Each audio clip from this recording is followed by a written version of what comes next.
Hi friends, வாங்க நம்ம ஒரு ஈஸியான நண்டு கிரேவி பண்ணலாம். கடாய் வச்சுக்கலாம். கேஸ் ஆன் பண்ணிவிட்டு கடாய் காஞ்சவுடனே ஒரு 3 ஸ்பூன் அளவுக்கு எண்ணெய் ஊற்றிக்கலாம்.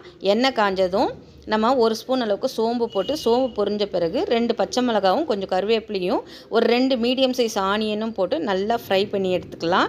நல்லா ஃப்ரை பண்ண உடனே இஞ்சி பூண்டு பேஸ்ட்டு, நண்டுக்கு வந்து இஞ்சி பூண்டு பேஸ்ட் நல்லா தாராளமாகவே போடலாம். இஞ்சி பூண்டு பேஸ்ட் கொஞ்சம் நிறையவே போடுங்க, நல்லா ஸ்மெல் வரும். போட்டு அதையும் நல்லா அந்த ஸ்மெல் போகிற அளவுக்கு நம்ம வதக்கி விட்டுட்டு, ஒரே ஒரு மீடியம் சைஸ் தக்காளியும் கொஞ்சம் மஞ்சத்தூளும் போட்டு நல்லா வதக்கி விட போகிறேன். உங்களுக்கு கிரேவி நிறைய வேணும்னா வெங்காயம் தக்காளி கொஞ்சம் இன்க்ரீஸ் பண்ணிக்கோங்க. நான் கம்மியாக தான் பண்ண போகிறேன், அதனால் ஒரே ஒரு தக்காளி தான் நான் போட்டிருக்கேன். இது நல்லா வதங்கின பிறகு நம்ம ஒரு 1/2 kg அளவுக்கு நண்டு வாங்கி வச்சு க்ளீன் பண்ணி வச்சுருக்கேன். அதையும் போட்டு தேவையான அளவுக்கு கல்லுப்பும் போட்டு நல்லா பெரட்டி எடுக்க போகிறேன். இப்போ வந்து நண்டு வந்து அதுலேயே தண்ணி இறங்கும், உப்பு வரப்போ அதுலேயே இறங்கும். அது வந்ததுக்கப்புறம் காரத்துக்கு ஏற்ற மாதிரி நம்ம மிளகாத்தூள் போடலாம். நம்ம மிளகு அரைச்சி ஊற்ற போகிறோம். நண்டுக்கு ஸ்பெஷலே மிளகு அரைச்சி ஊற்றுறது தான்.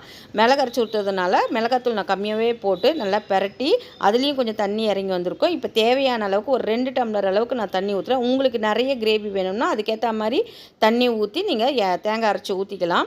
சில பேர் தேங்காய் அரைச்சி ஊற்றுவாங்க, சில பேர் தேங்காய் அரைச்சி ஊற்றும் பெப்பரோடையே விட்டுடுவாங்க. நான் தேங்காய் அரைச்சி ஊற்ற போகிறேன்.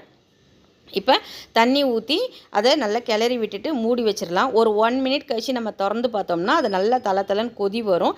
அந்த ஸ்டேஜில் நம்ம ஸ்லோ ஃப்ளேமில் வச்சோம்னா அந்த எசன்ஸ்லாம் கொஞ்சம் இறங்கும். அது நல்லாயிருக்கும், டேஸ்ட்டும் நமக்கு தூக்கி கொடுக்கும்.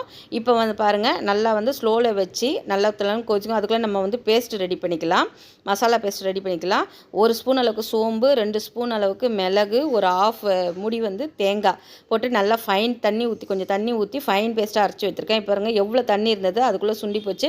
இந்த ஸ்டேஜில் வந்து நான் அரைச்சி வச்சுருந்த அந்த மசாலாவையும் போட்டு நல்லா பெரட்டி எடுத்தோம்னா சூப்பரான நமக்கு நண்டு கிரேவி ரெடி. இந்த வீடியோ பிடிச்சிருந்தா லைக் பண்ணுங்கள், ஷேர் பண்ணுங்கள், கமெண்ட் பண்ணுங்கள். தேங்க்யூ.